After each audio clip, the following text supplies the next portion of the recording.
Good morning, honorable colleagues, and thank you for being here this morning.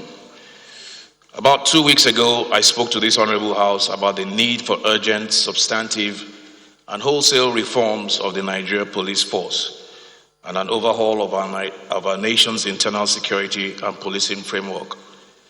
This honorable House debated the failures of policing that have caused our nation's youth to take to the streets in their numbers, demanding that government live up to our primary obligation to ensure the security and welfare of our people. The nationwide protests that gave impetus to our deliberations that day have not abated. They have gotten more serious, with many reported instances of violence between state actors and protesters, between protesters and armed thugs, who seek to hijack the passion and idealism of these protests for other nefarious purposes. The federal government of Nigeria has acted to dissolve the Special Anti-Robbery Squad, SARS, whose gross abuse of power are the proximate causes of this present unrest. The government has moved to set up, through the National Human Rights Commission, a national judicial panel of inquiry, in addition to similar panels set up by the federating state governments. The House of Representatives has committed to a program of reforms. We resolved to collaborate with the Nigerian Bar Association and the National Human Rights Commission in this effort, and to ensure that draft legislation is ready for consideration within 30 days. None of these actions have sufficed to convince the ever-growing numbers of protesters to withdraw from the continued agitation. From Lagos to Akuzu, from Port Harcourt to Kano, Abuja, and Enugu, the protests have continued relentlessly with good cause. Whatever else may be driving this movement, our people expect more than commitments. They expect action, and we must deliver. This House will live up to the commitments we have already made, whilst we continue to seek avenues to do better and achieve more. Even as we act to establish systems for police accountability to ensure that the abuses of the past never happen again, we must seek the full measure of justice for what came before. We owe this to Tiamu Kazim and Tina Ezekwe. We owe it to Tony Zita and Anita Akapsin. We owe it to Chijoke Iloanya and Jimo Isiak. We owe this commitment to Kolade Johnson, Modebayo Awoshika, and far too many others. We owe it to the families they left behind, to those who even now do not know if their missing son, their long-lost sister, their father is buried somewhere in a shallow, unmarked grave, put there by those whose duty it was to protect them. We owe this much to the young people who have such high hopes and lofty aspirations for this nation that they are willing to risk their lives, brave the sun and rain through night and day, to demand that all of us, one nation, under God, live up to the better angels of our NHO and be better than what we are now. On Wednesday, last week, the leadership of the House met with the President of the Nigerian Bar Association. This meeting was in furtherance of the House resolution to partner with the association to develop legislation that implements a new framework for holding police accountable when they fail in the performance of their duties under the law. Following from that meeting, the President of the Nigerian Bar Association, Olumide Akpata, constituted a committee led by the eminent Professor Deji Adekunle, Senior Advocate of Nigeria, to work with the House of Representatives to develop a bill for the House within the timeline we have pledged. The committee has resumed its assignment. I thank Olumide Akpata and the leadership of the Nigerian Bar Association for their support. I also thank Professor Adekunle, Senior Advocate of Nigeria, and members of the committee, all of whom volunteered for this assignment, for recognizing the urgency of the moment and acting with dedication and in good conscience in service of our beloved nation. 2 weeks from now, the House will receive and immediately begin to consider legislation that seeks to establish a system of independent, responsive accountability that, 1, holds erring members of the police force to account for their conduct in the performance of their duties. 2, imposes civil and criminal liability for violations of the law and the police regulations. 3, ensures that officers found who engage in unauthorized, unlawful use of force are expelled from the office and subject to the full penalty of the law.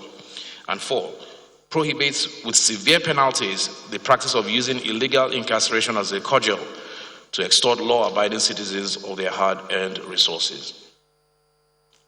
We will establish a system of citizen-led accountability for the Nigerian police force because in the democracy we have set out to build, the police are not above the citizenry. They are servants of the people. The police are not above the law. They are its guardians. As we endeavor to hold our nation's police to higher standards of personal and professional conduct, we must also make sure that we provide for the welfare of the men and women in uniform, to whom we assign such significant responsibilities in our collective interest. From minimum police equipment requirements through to training, everything must change. If we have to have a police force that meets our nation's needs and upholds the law of the land with integrity and professionalism. Honorable colleagues, independence for any nation is not a function of a singular declaration. It doesn't happen one time. Freedom is earned through generations, over and over again, by the sacrifice of patriots who band together to achieve for themselves and leave to their descendants the inheritance of a more perfect union. 60 years ago, our country gained its independence from the British, who until then had chartered our course and devised our fate.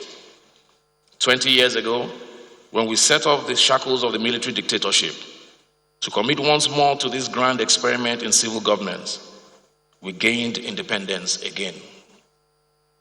Today, we are witnessing across Nigeria a call for a fundamental rethinking of our nationhood. As we sit here in this hallowed chamber, a new independence movement is roiling our nation.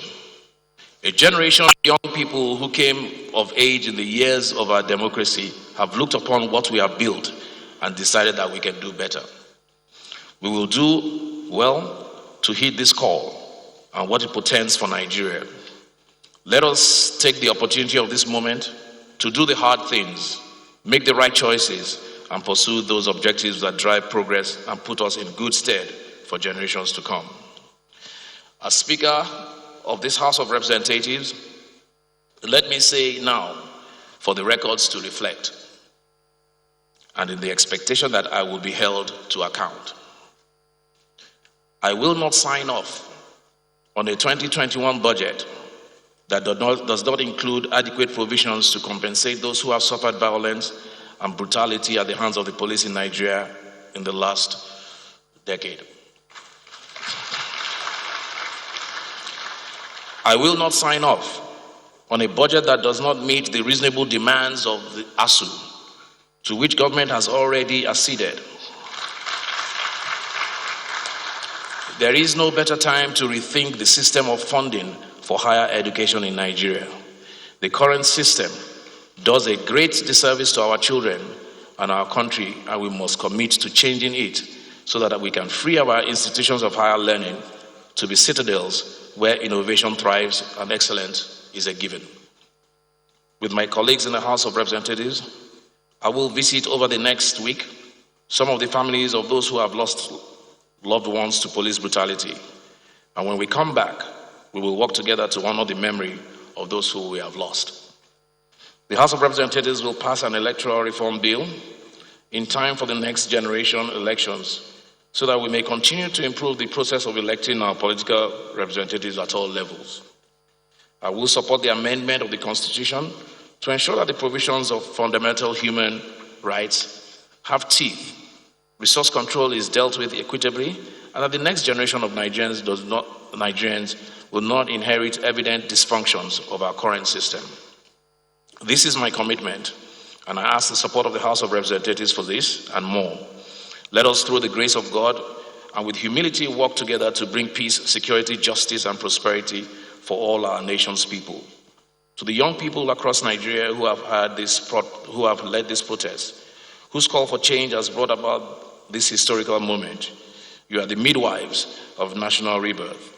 You have moved a nation to action, and now you must join in doing the hard work of making it real the vision of a more just, more prosperous, and more resilient nation. We see your true cause. Please do not allow your righteous cause to be hijacked by those with base motives who see in this moment an opportunity to pursue vendettas, to spread division, exploit the many existing fissures that exist in our society, and bring our nation to its knees. You have raised your voices and marched to demand a better Nigeria, from Abuja to Washington to Calgary and London. Your voices have been heard. Do not allow anybody to convince you that to withdraw from the streets now is to concede defeat.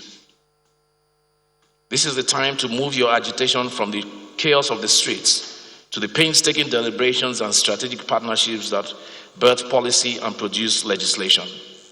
It is time to mobilize your voices in support of specific policy interventions that will deliver on our shared objectives of national renewal and a country that reflects the best of us. I thank you, your country thanks you, and history will be kind to you. God bless you, and God bless the Federal Republic of Nigeria.